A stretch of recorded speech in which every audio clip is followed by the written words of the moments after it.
Bonjour à toutes et à tous, j'espère que vous allez bien. C'est toujours Natalia du Bureau des Affaires Célestes.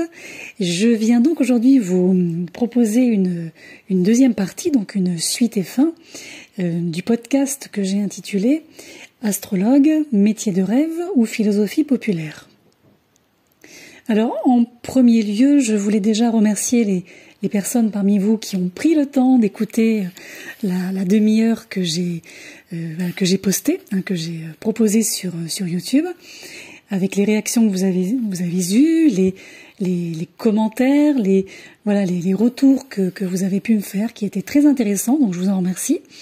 Et aujourd'hui, je vais aborder, alors non plus ma part personnelle, mais plutôt tout ce qui va être, comme on dirait en astrologie, tout ce qui va toucher l'hémisphère diurne, c'est-à-dire tout ce qui ne me concerne pas directement, mais concerne les personnes qui consultent, les personnes qui s'intéressent à l'astrologie, le pourquoi, le comment. Et pour ce faire, je vais donc reprendre les quelques questions qui restaient et du coup répondre à ces questions. Et je vais tâcher d'être la plus concise possible, voilà, pour pas dépasser non plus la demi-heure, pas que ce soit trop long pour vous. Alors la première question dans ce sens qui m'a été posée a été: de quelle façon les gens perçoivent-ils l'astrologie de nos jours?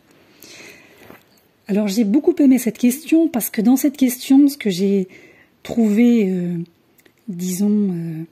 intelligent, c'est le de nos jours. Oui, parce que l'astrologie n'a pas été, appréhendée de la même façon il y a quelques siècles, voire encore plus avant, et aujourd'hui.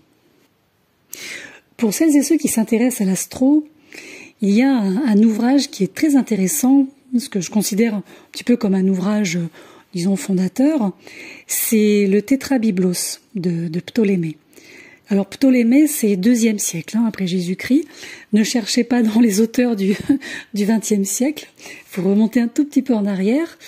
Et c'est un ouvrage qui est vraiment bien parce que c'est un petit peu la première encyclopédie astrologique. En fait, ce que fait Ptolémée, c'est qu'il décrypte, il décortique les planètes en planètes chaudes, froides, féminines, masculines, maléfiques et bénéfiques. Dans cet ouvrage, avec lui, on commence à parler des 4 éléments, air, terre, eau et feu. On commence aussi à parler des maîtrises, les maîtrises de chaque signe. Et il faut savoir que Ptolémée, à l'origine, était un astronome, géographe, mathématicien et astrologue. Donc il semblerait que astrologie et mathématiques, astrologie et astronomie, à une époque, n'étaient pas si, antinomiques que ça. Ici, à travers cet ouvrage, donc probablement à travers l'époque aussi, moi je ne sais pas, mais en tout cas ce qu'il en ressort de l'ouvrage, c'est qu'il y avait une réelle implication, un réel intérêt d'aller essayer de comprendre quel était le possible lien entre les étoiles, les planètes. Alors à l'époque, il y avait les 2 luminaires, Soleil et Lune, et les 5 planètes visibles alors à l'œil nu, donc de Mercure jusqu'à Saturne. Et là, on retrouve une réelle envie scientifique, une réelle dynamique scientifique, et même un peu plus tard avec Kepler, Galilée, il y en a d'autres qui s'y sont penchés. Donc c'est quand même quelque chose qui, je dirais fondamentalement, raccorde avec une forme de science. Je dis bien avec une forme. Après, ça a été dévié, dérivé, biaisé. Donc tout ça pour dire qu'on ne vient pas de rien. Ce que je veux dire par là, c'est que l'astrologie n'est pas quelque chose qui a été inventé par un savant fou un 31 octobre, Halloween, voilà. Non, pas du tout. On a quand même des fondations, une réalité tangible quelque part. Et Alors aujourd'hui, si on fait le pont, qu'on arrive aujourd'hui, pour parler des personnes justement qui s'intéressent à l'astrologie, alors je parle pas évidemment des savants, mais plutôt des personnes qui s'y penchent, elles aussi, qui cherchent quelque chose à travers cet outil, alors encore une fois, qui pensent parfois que ça peut être de la voyance alors que ça n'en est pas.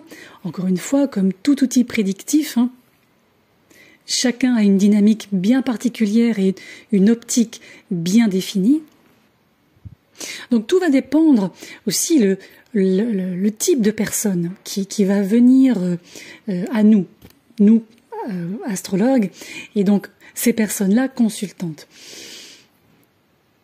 Pour répondre à la question de ce que les gens attendent de l'astrologie, comment les gens l'aperçoivent aujourd'hui, alors moi je dirais que les gens en général, on a la catégorie des gens qui en attendent beaucoup et la catégorie des gens qui, disons, se posent à un moment sur cet outil, sur cette guidance pour pouvoir rebondir en ayant déjà conscience de ce qui se joue à l'intérieur d'eux-mêmes et autour d'eux-mêmes. Et les gens qui en attendent beaucoup sont souvent des personnes qui veulent une réponse. Alors vous me direz, effectivement, quand on consulte qui que ce soit, on veut une réponse. Mais quand je dis ils en attendent beaucoup, c'est qu'on a l'impression que, et d'ailleurs ça met la pression, au-delà d'une impression, ça met cette pression de se dire, bon, il va falloir donner quelque chose, disons, un peu comme si on devait alimenter en fait on parle souvent de peur, d'appréhension, de choses comme ça, qui font que la personne a besoin quelque part d'être remplie, c'est-à-dire qu'on lui apporte disons un contenu qui va faire résonance chez elle. Alors évidemment, et c'est là où on voit parfois les limites de cette activité, en tout cas les limites de cet outil, où il faut faire attention de ne pas aller trop loin, c'est qu'on ne peut pas répondre à tout. On ne peut pas répondre à tout parce que nous, astrologues, nous ne sommes pas démiurges, nous n'avons pas la parole divine. Moi, je pense que notre activité repose sur une capacité, voire un art de l'interprétation associé à une très forte subtilité psychologique. Moi, je dis souvent, à qui que ce soit d'ailleurs veut bien l'entendre, ne faites pas de séance en tant que consultant, ne faites pas de séance quand vous êtes en situation de crise. Ne faites pas de séance quand vous n'êtes pas bien, en tout cas le jour J. Laissez passer un peu de temps. Alors je dis pas de laisser passer 2-3 mois évidemment, mais laissez passer la vague, le temps de redescendre un petit peu. Je vous dis ça parce que l'astrologie, c'est un outil qui est extrêmement décliné et déclinable. Ce qui ne veut pas dire qu'il faille en faire ce qu'on veut, mais moi je pense qu'il faut toujours avoir un cadre, de façon à ne pas être tenté d'outrepasser certaines limites, par exemple. Pour ma part, par exemple, moi je ne vais jamais sur des questions de santé, des questions de décès, par exemple. Parce que j'estime qu'un astrologue, en tout cas l'astrologue d'aujourd'hui n'est pas médecin, au sens il n'a pas fait 7 ans d'études, plus spécialisation, et qu'il peut être aussi dangereux d'annoncer des choses qui ne seraient pas forcément totalement fondées. Une erreur d'interprétation, une erreur de compréhension, vous voyez, des choses qui peuvent être sujettes à une forme de surinterprétation. Donc ça, moi je mets toujours en garde. En ce qui concerne maintenant les attentes des consultants, alors évidemment, elles dépendent des périodes, du contexte. Avant 2020, moi j'avais beaucoup de questions sur tout ce qui touche la vie sentimentale, les amours, la famille, tout le côté relationnel comme ça. Et depuis 2020, évidemment, on a beaucoup de questions, beaucoup plus pragmatiques, beaucoup plus matérielles, le travail, l'argent, parce que le contexte s'y prête. Le contexte s'y prête. Et c'est pour ça que une question m'a aussi été posée qui sous-tendait l'idée que l'astrologie pouvait être une sorte de creuset qui renfermait nos peurs, nos projections individuelles mais aussi collectives. Moi je dirais que l'astrologie peut mettre en lumière une époque. Comme vous le savez, moi j'aime beaucoup faire le lien entre l'histoire avec un grand H et les mouvements planétaires. J'ai fait plusieurs podcasts d'astro-histoire, j'arrête pas de le dire. Bon, ce ne sera que la 103e fois que je le dis. Mais c'est vrai que on a tout ce collectif qui est porté par des événements dont on peut retrouver les traces énergétiques, je vais le dire comme ça, au niveau des mouvements planétaires. Donc oui, on a déjà une dynamique collective. Et en astrologie, comme pour beaucoup de choses, dans beaucoup de choses, le collectif n'est rien sans l'individuel, et l'individuel n'est rien sans le collectif. Moi, je pense que l'astrologie, il faut vraiment la considérer comme des petits cailloux que l'on va placer sur votre chemin. Alors, d'aucuns diront chemin de vie, voilà. Donc, sur votre chemin, voilà, on va placer des petits cailloux. Alors, le petit caillou qui sera sur le côté à droite, ce sera un trigone de Saturne. Le petit caillou qui va être un peu plus sur la gauche, ce sera une conjonction Jupiter-Vénus. L'autre petit caillou qui sera un peu plus en avant sur le côté, ah bah là, manque de chance, un carré de Pluton, etc. Et en fait, tout ça permet de dérouler votre histoire. C'est une histoire qui se déroule, en fait, au fur et à mesure que les mois passent, que les années passent, que les décennies passent. Et là, on voit que même si l'événement, disons prédit, ne se présente pas sous la forme dite le jour où elle a été dite, on la retrouve quand même sur le fond.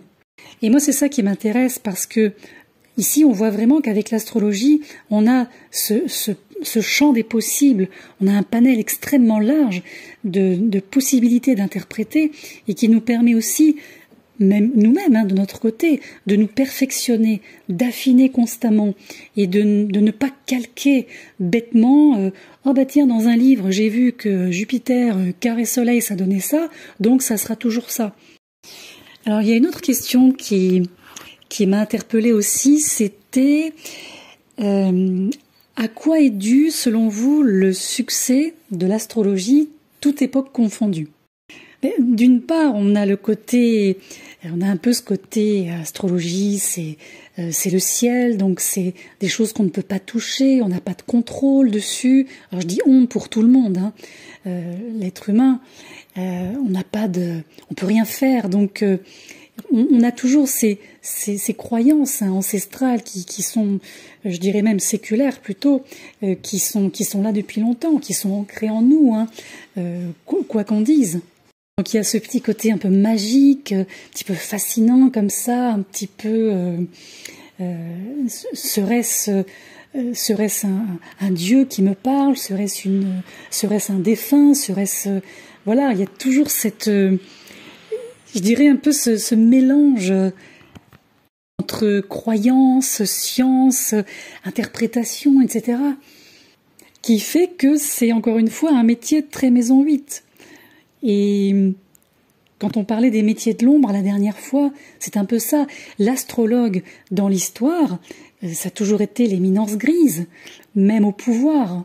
Les personnages dits puissants ou les hommes d'État, par exemple, la plupart ont toujours eu un astrologue dans l'antichambre. Donc moi je pense que l'astrologie a toujours eu une forme de succès, entre guillemets. Déjà au IIe siècle, avec Ptolémée, ils étaient à fond. Ça n'a pas changé, finalement. Aujourd'hui, ce que nous avons, en plus, qui nous apporte une visibilité, qui nous apporte, disons, une facilité de contact entre les potentiels consultants ou les auditeurs comme vous, et puis nous, ce sont les réseaux sociaux, les médias, tout ce qu'ils n'avaient pas à l'époque, en fait. Et c'est vrai qu'aujourd'hui, malgré tout, je connais peu de personnes qui vont dire haut et fort « Ah bah tiens, j'ai été consulter une astrologue en fin d'année dernière ». Non, on ne dit pas qu'on va consulter un astrologue comme on dit qu'on va prendre rendez-vous chez le dentiste. Ça, c'est pas la même chose quand même. Hein. On a l'impression qu'il y a toujours une sorte de peur d'être jugé, de consulter ce genre de personnes. Il y a une peur d'être peut-être catalogué, une peur d'être pris pour quelqu'un de perché ou quelqu'un qui est instable. Moi, je pense que c'est peut-être moins évident pour les potentiels consultants que pour les astrologues de gérer la situation. On m'a également demandé si je pensais que l'astrologie pouvait venir enrichir, voire élargir un travail thérapeutique parallèle. Alors ici, j'imagine que il s'agit de travail thérapeutique avec des thérapies alternatives. Hein. Bien sûr, il n'est pas question de parler de thérapie psychiatrique. Donc dans ce cas, pourquoi pas? Pourquoi pas? Toujours avec beaucoup de recul, toujours avec beaucoup de discernement, sans considérer l'astrologie comme un bâton, c'est-à-dire là il y a une fatalité, donc c'est à cause de ça que je n'arrive pas à faire ci ou à faire ça. Donc sans se reposer uniquement sur disons la forme des planètes, je vais le dire comme ça, la position des planètes. Mais je pense que pour quelqu'un qui a une vraie conscience de soi, qui a encore une fois beaucoup de recul et qui est capable d'intégrer, je dirais, la symbolique astrologique, les archétypes, la mythologie, pourquoi pas, qui correspondent aussi à un travail thérapeutique, donc encore une fois alternatif, hein. Je pense que ça peut être un complément intéressant. Voilà ce que j'en pense. Mais je pense aussi qu'il ne faut pas que ça prenne le pas sur le travail du thérapeute. Comme je le dis toujours, et comme tout outil prédictif, l'astrologie ne résout rien, absolument rien. L'astrologie va vous montrer un recoin d'ombre. L'astrologie va vous diriger vers une perspective, quelle qu'elle soit. Après, c'est à vous d'y faire face ou pas, de la prendre par la main ou pas. Ensuite, on m'a demandé si l'astrologue arrivait facilement à se préserver sur le plan psycho-émotionnel et sur le plan également relationnel. Donc, deux choses différentes, mais qui au final se rejoignent assez vite. Il est vrai que quand on débute et qu'on a un côté empathe, sensible, on a vite tendance à faire l'éponge, comme on dit. On a vite tendance à se prendre en pleine face les problématiques des uns et des autres. Souvent, ça fait des effets miroirs d'ailleurs. Et c'est pas évident à gérer, surtout quand on est jeune ou qu'on démarre d'ailleurs, peu importe l'âge. Ensuite, avec le temps, avec une connaissance approfondie de la nature humaine, notamment ses parts d'ombre et ses aspects les plus sombres, les plus noirs, on commence à prendre du recul. Je pense aussi qu'il faut être bien entouré, évidemment, et qu'il faut vraiment s'intéresser, se reposer, nous en tant qu'astrologues, sur l'outil à la base. Vraiment se reposer sur l'outil, sur les éphémérides, sur les chiffres, sur les aspects, de manière à ce que, au niveau du cerveau, on conserve une capacité de raisonnement totale. Ça, je pense que c'est important, en tout cas pour moi, ça l'est. Sur le plan relationnel, et là je vais me permettre de vous donner mon expérience très rapidement, c'est un petit peu plus compliqué. C'est un petit peu plus compliqué parce que quand les gens s'attendent à ce que vous fassiez autre chose comme métier, par exemple, quand les gens tombent des nues, quand ils apprennent ce que vous faites comme métier, quand vous avez affaire à des gens qui en ont extrêmement peur, qui ont aussi peur d'être, entre guillemets, démasqués, qui pensent qu'on va les démasquer en plus, hein. c'est tout un processus psychologique en face. Et ben c'est pas toujours évident de savoir où se placer et comment se placer. Moi, ça m'est arrivé plusieurs fois de devoir rejoindre un groupe de personnes pour aller dîner, pour aller au théâtre, enfin voilà, peu importe.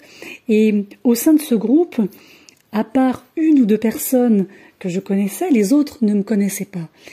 Et un peu comme pour l'URSSAF, comme je vous racontais la dernière fois, où pendant 2-3 jours avant de m'inscrire, je me disais mais qu'est-ce que je vais bien pouvoir mettre dans la case?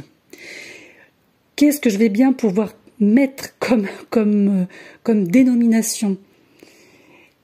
Et là, c'était un peu pareil, c'est-à-dire comment je vais pouvoir me présenter. C'est toujours ce problème sociétal de comment je vais pouvoir me présenter sans qu'on me regarde de haut, sans qu'on me regarde en biais, sans qu'on me dise des choses un peu bizarres, sans qu'on me demande de partir. Ou alors à l'inverse, qu'on me demande de faire les cartes du ciel de tout le monde en 2 heures. C'est toujours un peu la pochette surprise, le relationnel avec ce genre de métier. Moi, je trouve, pour ma part en tout cas. Et puis il y a des gens aussi qui pensent que vous avez un pouvoir. Ah, vous avez un pouvoir, c'est pouvoir de, comme ils disent, de prédire l'avenir. Bon, l'astrologie fait des prévisions, mais on ne prédit pas l'avenir. Il y a toujours cette corrélation, disons, avec la voyance qui est toujours existante dans l'esprit des gens. On vous dit que vous n'êtes pas mathématicienne, vous n'êtes pas scientifique, donc comment vous pouvez prétendre lire des tables d'éphémérides alors que vous n'y connaissez rien à la base, vous n'êtes pas matheuse. Bon, c'est pas normal. Et souvent c'est un pouvoir qui fédère, parce qu'il y a une forme d'admiration pour la personne, ou bien c'est un pouvoir qui divise. On fait fuir, littéralement. Mais attention, là je ne généralise pas, je pense que c'est vraiment au cas par cas, en fonction aussi du profil de l'astrologue, du profil de la personne qui exerce cette activité, la manière dont elle l'exerce, de la manière dont elle se présente, peut-être aussi de la culture dont elle provient. Moi je viens d'une culture où parler de fantômes, d'esprits, d'ovnis, d'Atlantide, de planètes, de ciel, c'est extrêmement commun. Donc pour moi ça fait partie de mon discours culturel en fait. Et je peux vous affirmer que ce que nous suscitons en termes de réaction chez les gens n'est pas dû en face à un quelconque niveau social, économique ou autre. Moi, j'ai eu affaire à tout type de catégorie de personnes. C'est pas du tout parce que la personne avait pas beaucoup d'argent, pas beaucoup de culture, et du coup avait extrêmement peur de ces choses-là, qu'elle voyait comme la foudre qui allait nous tomber sur la tête. Non, pas du tout. Moi, j'ai eu affaire à des gens très haut placés, qui, quand ils ont su ce que j'avais entre les mains, ils m'ont claqué la porte au nez. Donc encore une fois, tout dépend ce qu'on met dans cet outil, ce qu'on en fait, la façon dont on en parle, la façon dont on le présente. Moi, désormais, ça fait un petit moment déjà, les personnes qui ont peur de ce que je fais ou qui préfèrent changer de trottoir, je ne vais plus essayer de les convaincre. Avant, j'essayais de le faire parce que je me disais, ouais, mais c'est super comme outil, tout ce qu'on peut faire avec, tout ce que on peut apprendre en termes de connaissance de soi. Et j'avais cette envie de le communiquer à d'autres, même des gens qui n'y comprenaient rien, c'est pas grave, je vous explique. Maintenant, je me casse plus la tête parce que ça me retombe dessus. Donc, voilà. Par rapport à ça, c'est quand je vois que la porte est fermée à ce type de connaissance, en tout cas d'ouverture, moi je n'insiste plus en tout cas. Donc je pense que oui, on peut se préserver. Oui, on peut se préserver. C'est pas toujours facile, ça demande un travail sur soi évidemment, pas toujours simple non plus. Mais oui, moi plusieurs fois il m'est arrivé de me dire je vais arrêter l'astrologie à cause de certaines personnes, bien sûr. Et pour finir, je vais répondre à la question qui m'a été posée, où on me demandait si on pouvait douter, si on devait douter de cet outil. Personnellement, moi j'aime à placer l'astrologie dans la catégorie des sciences humaines. Et c'est pour cette raison que je pense que, comme dans toute science humaine, rien n'est acquis. Tout est toujours en évolution. Et c'est ça qui est intéressant avec l'astrologie, c'est que, en fonction, comme je le disais, des contextes, des époques de l'histoire, l'individu avance aussi en fonction de ce contexte. Ça, c'est une chose. Après, est-ce que l'on peut douter de l'outil? Alors moi, j'aurais tendance à dire oui, on peut, ou même il faut douter de l'outil en tant qu'outil, c'est-à-dire, par exemple, remettre en question une interprétation, pourquoi pas.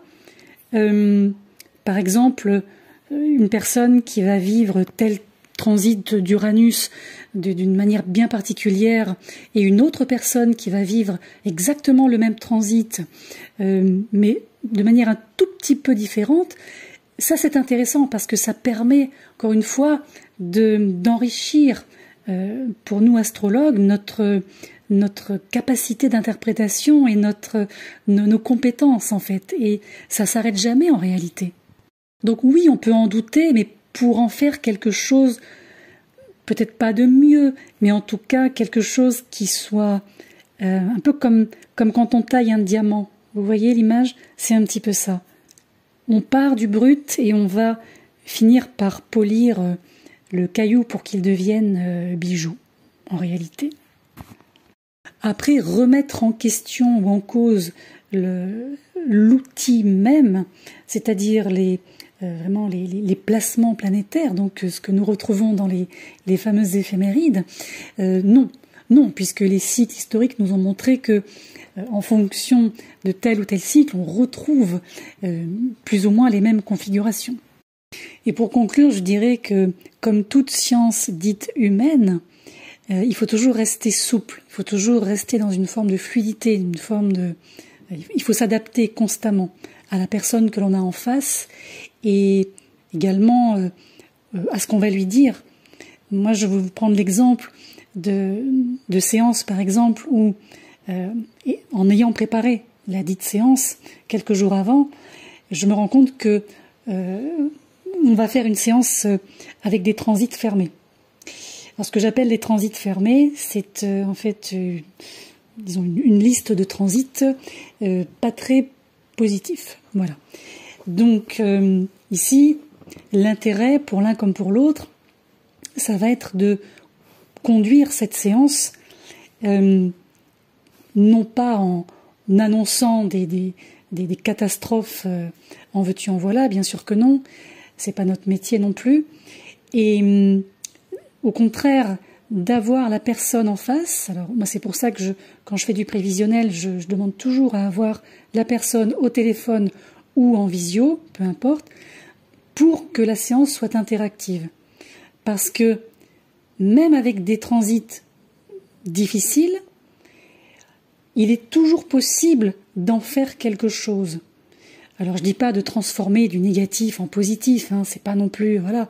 Mais disons qu'en fonction du vécu de la personne et en fonction du moment où le consultant ou la consultante nous parle, il est possible aussi de la conseiller de la meilleure façon en fonction de ce que nous voyons au niveau des énergies en cours et à venir, et en fonction du vécu qui est en face et de la situation dans laquelle se trouve la personne. Voilà, mais écoutez, je pense avoir répondu à toutes vos questions, en tout cas toutes les questions qui m'ont été envoyées. J'espère que vous avez aussi pris plaisir à suivre les aventures rocambolesques d'une astrologue et d'avoir peut-être pu prendre un peu connaissance des coulisses, de tout ce qui se passe un petit peu en arrière-plan, et que vous pourrez en faire bon usage. Voilà. Et si vous souhaitez lire le Tétrabiblos, le fameux, vous tapez Tétrabiblos Ptolémée PDF sur Google, il va vous le sortir. Pas la peine de l'acheter, vous l'avez directement sur votre ordinateur.